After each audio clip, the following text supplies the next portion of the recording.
C'est un peu à cause de moi que le festival existe ici. Donc je suis un peu fier. Et c'est en train de devenir un vrai petit Hollywood.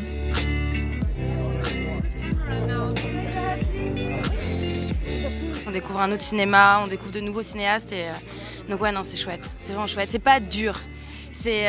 Après, tout dépend du cru, tout dépend des avis de chacun. C'est souvent plus la délibération qui parfois peut être un peu musclée. Mais sinon, de voir des films toute la journée, j'adore ça.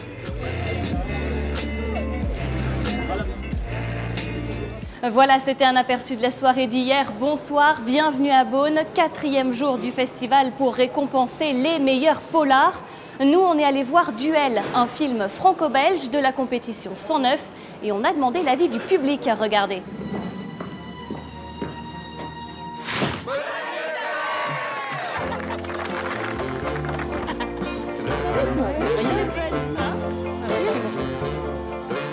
Alice, qu'est-ce qui se passe?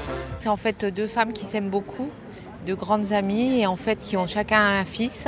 Et une qui perd son enfant et l'autre qui va soupçonner qu'elle veut essayer de tuer l'enfant de l'autre en fait. Et du coup, du début à la fin, on ne sait pas si ces soupçons sont vrais ou pas. On oscille entre les deux, la plus méchante, la plus malade. C'était un accident. Tu n'aurais jamais dû le quitter tes yeux. Elle me fait peur, cette femme. Tous les acteurs jouent très très bien et vraiment une ambiance très étouffante. Il y avait beaucoup de suspense, il y avait une bonne histoire, la qualité de la réalisation était parfaite. C'est un bon film, il y a un côté, on disait, un peu Hitchcock.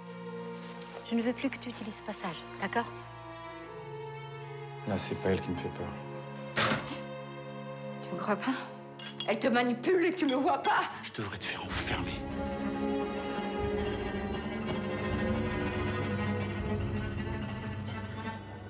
On est content de sortir. Pour chaque projection, le public est accueilli par des hôtes et hôtesses comme vous, Théo Moisson. Enchanté. Vous, en fait, toute l'année, vous êtes étudiant en BTS Tourisme. Alors là, ça vous change de votre quotidien? C'est l'occasion d'avoir une expérience? Oui, une expérience, parce qu'on fait beaucoup de théorie en soi en cours. Du coup, je trouve que c'est intéressant de faire ça en plein cinéma, d'avoir des expériences professionnelles qui permettent du coup de s'immiscer dans la vie active. Et c'est l'occasion aussi parfois de rencontrer des réalisateurs, des acteurs? Réalisateur, acteur, oui, j'avais vu principalement les jurys avec Benoît Jacot, si je ne me trompe pas, par exemple.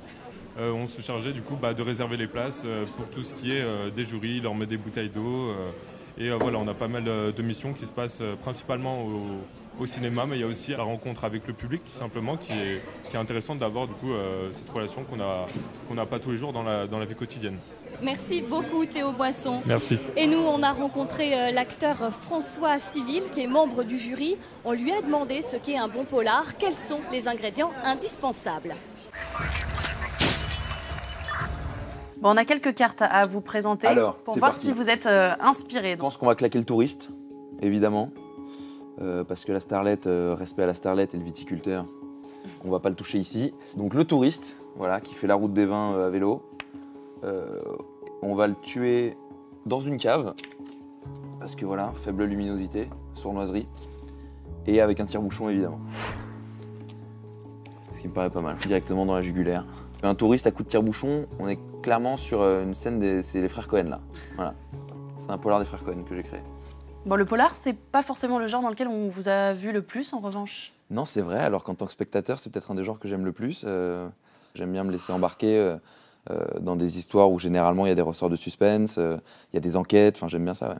Ouais. Là notamment, on a vu un film qui se passe aux Philippines, à Manille, donc en plus de voir un film avec voilà, des ressorts de thriller, du suspense, etc., on est plongé dans une ville labyrinthe qui est très cinématographique. Donc voilà, j'aime bien quand on débarque dans un univers particulier. Vous aimez avoir peur? Je suis pas sûr, non. On n'a pas forcément peur dans un polar. C'est plus aussi le genre d'horreur qui générait ce genre d'émotion. Mais non, je suis pas fan de la peur au cinéma. Le sursaut, c'est pas pour moi. Il y a une tradition ici, c'est la masterclass. Et cette année, c'est le réalisateur allemand Fatih Akin qui est venu parler de cinéma. Il a répondu à nos questions et à celles du public. Une salle clairsemée. Fatih Akin récompensé par un ours d'or à Berlin, un grand prix à la Mostra de Venise ou un prix du scénario à Cannes n'a pas déplacé les foules. Un problème de notoriété ou le résultat de la projection de son dernier film, Golden Glove. C'est vraiment très loin de tout ce qu'on avait pu voir d'autres de Fatih Akin. Mais bon, on se laisse bien prendre. Pourquoi tant de violence? Que vient faire ce film-là dans votre filmographie? Dans Golden Glove, Fatih Akin suit le quotidien d'un tueur en série dans l'Allemagne des années 70. Un film particulièrement violent, une ambiance très éloignée de ses longs métrages précédents, de quoi surprendre son public. Il y a de l'ombre et de la lumière, et si on prend un peu de recul et qu'on regarde, on voit que ces deux forces ne sont pas antagonistes, elles ne sont pas en compétition, elles se complètent, elles sont là en même temps. Et moi, en tant qu'être humain, je le ressens, j'accueille les deux en moi, l'ombre comme la lumière, et donc j'exprime l'ombre comme la lumière. Le choc de ce film exprimé et l'abcès percé, Fatih Akin et son public ont échangé pendant plus d'1 heure. In the Fade Soul Kitchen, Edon, le réalisateur allemand d'origine turque, est revenu sur sa carrière, mêlée de films de fiction mais aussi de documentaires. Il nous a expliqué qu'en fait, avec le documentaire, il fait du vrai qui lui permettent de faire le vrai dans ses propres fictions. Comme il a un œil d'origine étrangère sur l'Allemagne, il révèle des aspects qu'on ne voit pas habituellement. Non, vraiment, j'ai trouvé très bien. C'est pas tous les jours qu'on peut échanger aussi facilement et librement avec des personnes qui exercent ce métier-là et qui en vivent. Voilà. Fatih Akin et son public sont repartis réconciliés. C'est aussi ça, la magie de ces rencontres.